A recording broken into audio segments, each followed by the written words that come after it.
C'est toujours la période des vacances, vous le savez bien. Et la période de vacances est toujours un moment très particulier.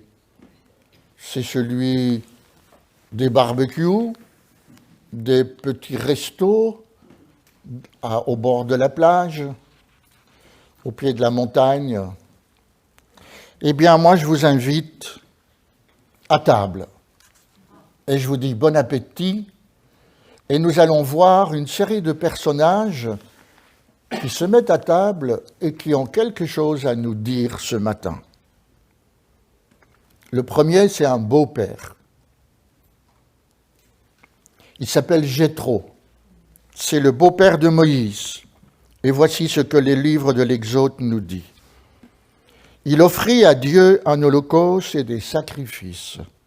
Aaron et tous les anciens d'Israël vinrent participer au repas avec le beau-père de Moïse en présence de Dieu.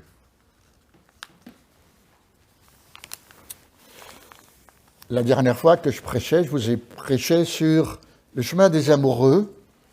Eh bien, je vous invite à retrouver deux amoureux.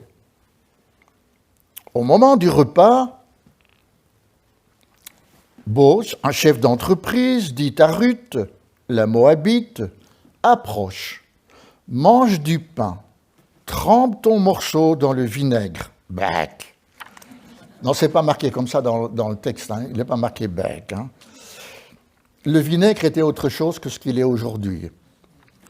Elle s'assit à côté des moissonneurs, on lui donna du grain rôti, elle mangea et se rassasia. Allez voir maintenant ensemble un prophète. Un voyageur arriva chez l'homme riche, et le riche n'a pas voulu toucher à ses brebis ou à ses bœufs pour préparer un repas au voyageur qui était venu chez lui. Il a pris la brebis du pauvre et l'a apprêtée pour l'homme qui était venu chez lui. C'est dans le deuxième livre de Samuel. Dans le deuxième livre des rois, le roi d'Israël lui fit servir un grand repas, ils mangèrent et burent, puis il les renvoya et ils s'en allèrent vers leur maître. Et les troupes des Syriens ne revinrent plus sur le territoire d'Israël. Laissons l'Ancien Testament et allons dans le Nouveau.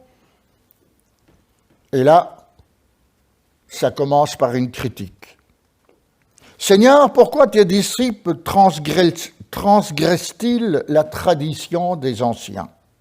Ils ne se lavent pas les mains quand ils prennent leur repas. Toujours Matthieu nous dit, le premier jour des pains sans levain, les disciples s'adressèrent à Jésus pour lui dire, « Où veux-tu que nous te préparions la Pâque ?» L'évangile de Marc. Quand une grande foule s'assembla de nouveau en sorte que Jésus et ses disciples ne pouvaient même pas prendre leur repas. Voyons maintenant un médecin, Luc, l'évangéliste. Jésus étant entré un jour de sabbat dans la maison de l'un des chefs des pharisiens pour prendre un repas. Les pharisiens l'observaient. Un de ceux qui étaient à table, après avoir entendu ces paroles, dit à Jésus, « Heureux celui qui prendra son repas dans le royaume de Dieu. »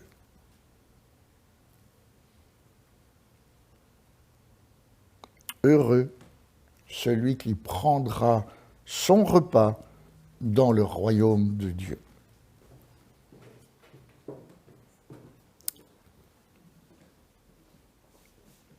Nous aimons tous bien manger. C'est vrai qu'on pourrait me dire, tu sais Jacques, les prix ils montent. Hein.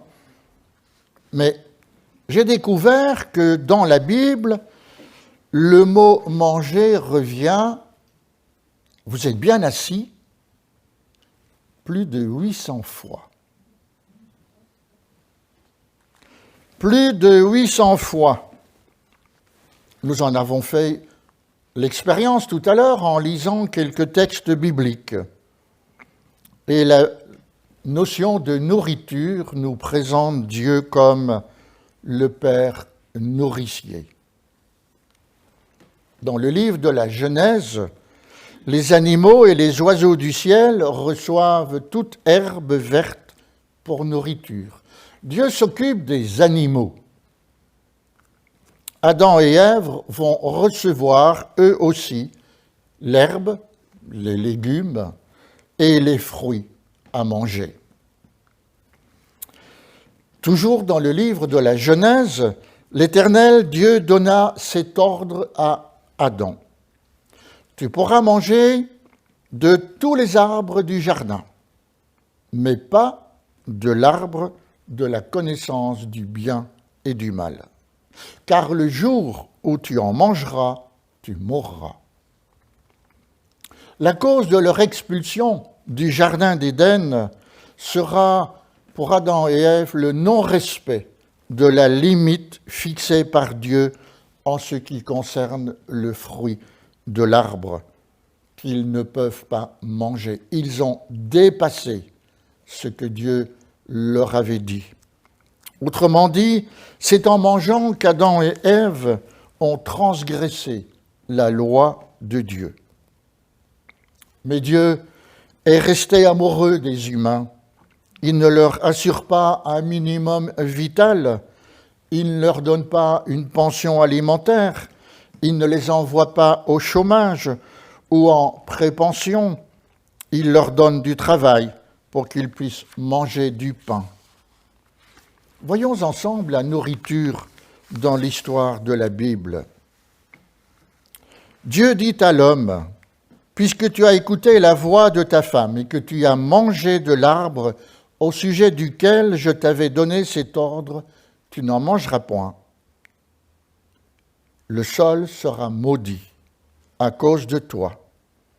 C'est à force de peine que tu en tireras ta nourriture tous les jours de ta vie.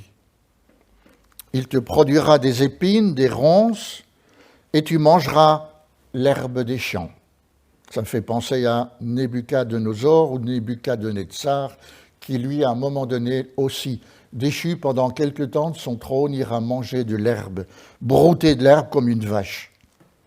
C'est à la sueur de ton front ou de ton visage que tu mangeras du pain, jusqu'à ce que tu retournes dans la terre d'où tu as été pris, car tu es poussière et tu retourneras dans la poussière. Avec cette désobéissance, l'homme doit tirer de la terre sa propre nourriture avec force, force de peine. Il mange de l'herbe, des légumes des champs. Donc, il ne mange plus ce qu'il y a dans le jardin d'Éden, dans le jardin de Dieu, mais il doit maintenant manger son pain qu'il va tirer de la subsistance de la terre avec beaucoup de peine. Tiens, à propos du pain, vous savez qui prépare le pain? Je sais que dans l'Assemblée, il y a des gens qui aiment faire du pain. Eh bien, ce sont les femmes. Dans la Bible, on découvre, ce sont les femmes qui font le pain, qui préparent le pain, qui le cuisent. Vous en voulez un exemple? Eh bien voilà, elle s'appelle Sarah. Vous savez tous que c'est la femme d'Abraham. Elle prépare des gâteaux pour les anges qui viennent d'arriver. Le prophète Samuel s'adresse au peuple d'Israël et déclare « Le futur roi prendra vos filles pour en faire des boulangères. » Ah, vous voulez un roi, dit-il au peuple d'Israël. Eh bien, vous allez en avoir un, mais il va prendre vos filles pour en faire des boulangères. Et dans le livre des Lévitiques, on découvre cette parole qui est forte, quelque part cruelle. 10 femmes cuisent du pain qui ne rassasie pas. Lévitique 26, 26. Voyons maintenant ce qui se passe à l'époque de Jérémie. Le roi Sédécias ordonne qu'on donne chaque jour à Jérémie le prophète, qui dérangeait et qui se trouve dans la citerne en prison. Il est prisonnier, mais le roi Sédécias ordonne qu'on donne chaque jour à Jérémie du pain venant de la rue des boulangers à Jérusalem. Intéressant, n'est-ce pas, de voir qu'il y a à Jérusalem la rue des boulangers à l'époque de Jérémie. Et voyons maintenant à l'époque de Noé, avant le déluge. La première fois qu'il est question de nourriture, après le jardin d'Éden, c'est pour faire des réserves. Noé, tu prendras de tous les aliments que l'on mange, tu en feras une provision auprès de toi, afin qu'ils te servent de nourriture, ainsi qu'aux animaux. Ça nous fait penser aussi à Joseph, le fils de Jacob, qui est devenu gouverneur en Égypte à l'époque, et qui va, pour les 7 années de vaches grasses et les 7 années de vaches maigres, faire des provisions qui vont sauver à la fois le peuple égyptien et à la fois sa propre famille. Ici, dans notre récit, c'est l'homme qui est responsable non seulement de sa propre nourriture, mais encore de celle des animaux, donc dans l'histoire de Noé. Oui, on est responsable des animaux que nous avons, et quand on voit un peu ces dernières images à la télévision où les animaux sont brutalisés dans les abattoirs, ça nous effraie.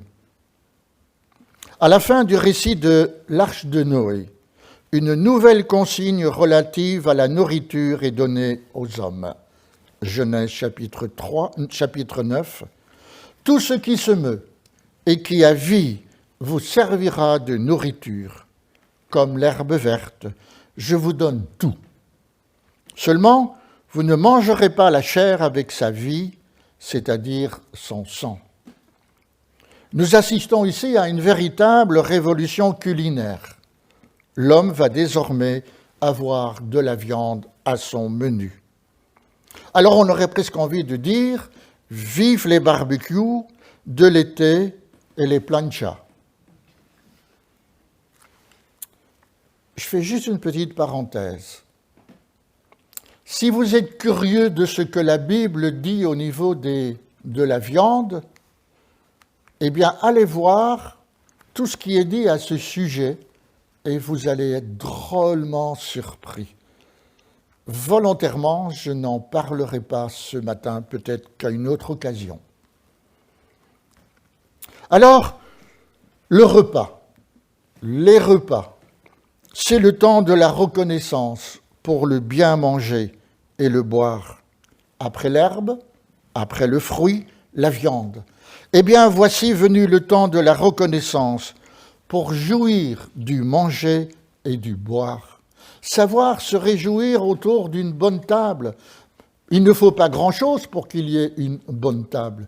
Il suffit tout simplement de ne pas faire comme moi ces derniers jours. J'ai oublié de mettre du sel dans les patates. Et il y en a qui font du pain et qui oublient de mettre du sel aussi. Le livre de l'Ecclésiaste fait apparaître une sorte de refrain de reconnaissance dans lequel l'homme reconnaît que c'est Dieu qui est l'auteur du bonheur. Ce refrain pourrait presque devenir, comme j'aime le dire, un chant de table. Écoutez ce qu'il dit. « Il n'y a de bonheur pour l'homme qu'à manger et à boire, et à faire jouir son âme du bien-être au milieu de son travail. Mais j'ai vu aussi que cela vient de la main de Dieu. » Le bonheur dans le repas, dans les repas, c'est aussi un bonheur que Dieu donne. J'ai reconnu qu'il n'y a de bonheur pour eux qu'à se réjouir et à se donner du bien-être pendant leur vie. Mais que si un homme mange et boit et jouit du bien-être au milieu de tout son travail, c'est là un don de Dieu. Souvenons-nous, quand nous nous mettons à table, que ce que nous avons sur la table, c'est un cadeau de Dieu. Savons-nous reconnaître la présence de Dieu, de la main de Dieu, quand nous nous mettons à table? Et toujours dans le livre de l'Ecclésiaste, « Voici ce que j'ai vu. C'est pour l'homme une bonne chose et belle de manger et de boire et de jouir du bien-être au milieu de son travail qu'il fait sous le soleil pendant le nombre des jours de vie que Dieu lui a donnés, car c'est là sa part. » Être à table et se souvenir que c'est un cadeau de Dieu, mais que notre vie a une fin aussi. Ne devrions-nous pas apprendre à reconnaître que les jours de notre vie sont des cadeaux que Dieu nous donne? La vie que vous avez maintenant, à l'instant, est un cadeau de Dieu. Quel que soit ce que vous véhiculez à l'intérieur de votre corps. Et l'Ecclésiaste continue. « Va, mange avec joie ton pain. » Ça vous arrive d'être joyeux avec une bonne tartine de confiture ou un peu de maqueille, fromage blanc? Se réjouir. Car dès longtemps, Dieu prend plaisir à ce que tu fais. Dieu prend plaisir à nous voir manger. Vous imaginez ça? La leçon de l'Ecclésiaste nous conduit donc à considérer toutes les bonnes choses de la table comme un cadeau que nous recevons quotidiennement de la main de Dieu qui nous accompagne dans notre travail pour que nous puissions connaître la joie de la table. Voyons maintenant l'hospitalité et les repas partagés. Je sais qu'à Marcinelle, on aime bien être ensemble dans la communauté pour partager des petits repas, des bons repas. Si manger est une bonne chose, ce n'est pas pour autant un plaisir égoïste. L'hospitalité passe par le partage du repas. C'est un geste de bienvenue. Nous en tirons un exemple dans le premier livre de la Bible. Abraham leva les yeux et regarda. Et voici 3 hommes étaient debout près de lui. Quand il les vit, il courut au-devant d'eux et se prosterna. Et il dit, « Seigneur, si j'ai trouvé grâce à tes yeux, ne passe pas loin de moi, je te prie. Permets qu'on apporte un peu d'eau pour vous laver les pieds et vous reposer sous cet arbre. J'irai prendre un morceau de pain pour fortifier votre cœur. Après quoi, vous continuerez votre route. » Ils répondirent, « Fais comme tu l'as dit, Abraham. » Abraham alla promptement dans sa tente vers Sarah, son épouse, et lui dit, « Vite, 3 mesures de farine, pétris et fais des gâteaux. » Ça met quand même un certain temps pour préparer. Et Abraham courut à son troupeau, prit un veau tendre et bon, et le donna à un serviteur qui se hâta de l'apprêter. Au départ, Abraham dit à ces 3 personnages inconnus, dirions-nous au premier abord, « Je vais vous donner un peu de pain pour fortifier votre cœur. » Et voilà que ça devient du gâteau, ça devient de la viande, et ça devient de la crème de lait, avec le veau qu'on avait apprêté, et il les mit devant eux. Il se tint lui-même à leur côté, sous l'arbre, et ils mangèrent. Un repas d'amitié, un repas de communion, un repas de partage. Voyons maintenant l'invitation du prophète Ésaïe. Considérons cette invitation. Voici ce que le prophète dit. Partage ton pain avec celui qui a faim. Ouvre ta maison aux pauvres et aux déracinés. Fournis un vêtement à ceux qui n'en ont pas. Ne te détourne pas de celui qui est ton frère. Alors ce sera pour toi l'aube d'un cicatricé, c'est-à-dire des blessures de la vie qui vont trouver leur guérison. Dans ce partage du vêtement, partage de la nourriture, on trouve la guérison. Le salut te précédera, dit-il encore, et la glorieuse présence du Seigneur sera ton arrière-garde. Quand tu appelleras le Seigneur, il te répondra. Quand tu demanderas de l'aide, il te dira « J'arrive ». Oui, Dieu est le Dieu du secours. Si tu cesses chez toi de faire peser des contraintes, de ridiculiser les autres en les montrant du doigt ou de parler d'eux méchamment, si tu partages ton pain avec celui qui a faim, si tu donnes à manger à qui doit se priver, c'est-à-dire le démuni, alors la lumière chassera l'obscurité où tu vis. Au lieu de vivre dans la nuit, tu seras comme en plein midi, c'est-à-dire ton chemin de vie sera éclairé. Le Seigneur restera ton guide, même en plein désert, il te rassasiera et te rendra des forces. C'est pas moi qui le dis, mais c'est la parole de Dieu. Tu feras plaisir à voir comme un jardin bien arrosé, comme une fontaine abondante dont l'eau ne tarit jamais. C'est-à-dire que ta vie sera belle, sereine et comblée. C'est encore l'œuvre de Dieu pour toi. Si tu renonces à travailler le jour du sabbat, c'est-à-dire le jour du repos, ou à travailler une bonne affaire le jour qui m'est consacré, dit le Seigneur. Si tu parles du sabbat comme d'un jour de joie consacré à mon service et qu'il convient d'honorer, si tu le respectes, effectivement, en renonçant à travailler, à saisir une bonne affaire, à marchander longuement, alors je deviendrai la source de ta joie, c'est-à-dire ta vie sera alimentée par la joie que je donne. Alors voilà, nous sommes appelés à vivre ce jour du repos. Pour les chrétiens, le premier jour de la semaine, c'est ce jour du repos comme un jour de joie. Sachons le consacrer au Seigneur. Je me souviens, autrefois, peut-être que les personnes qui ont mon âge ou peut-être un peu plus se souviendront que dans les églises qu'ils ont peut-être fréquentées au cours de leur vie, il y avait le matin le culte, il y avait l'après-midi ou en fin d'après-midi, un moment d'évangélisation ou d'exhortation. Le dimanche était consacré à l'étude de la parole de Dieu.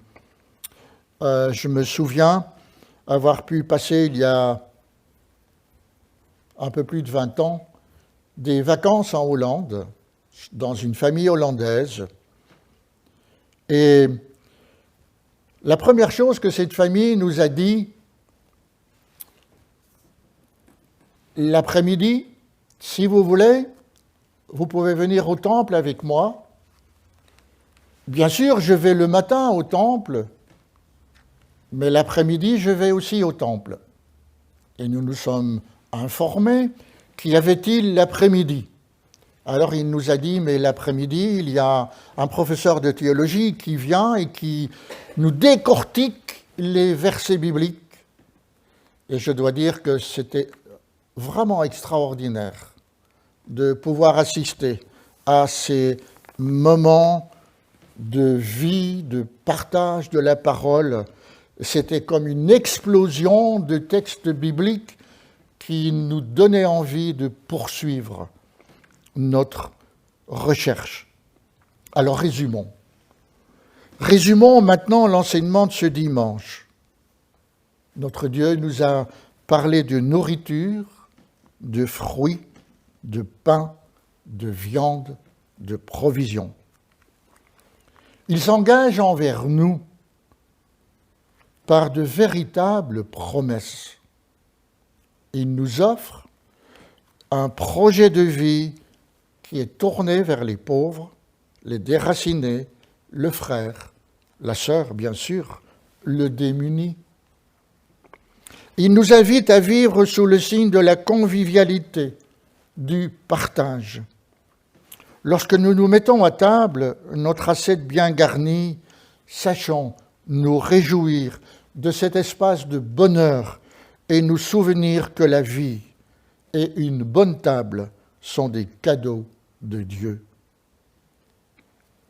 En ce dernier dimanche de juillet, Dieu nous a redit que notre chemin peut être éclairé, que notre vie peut être comblée.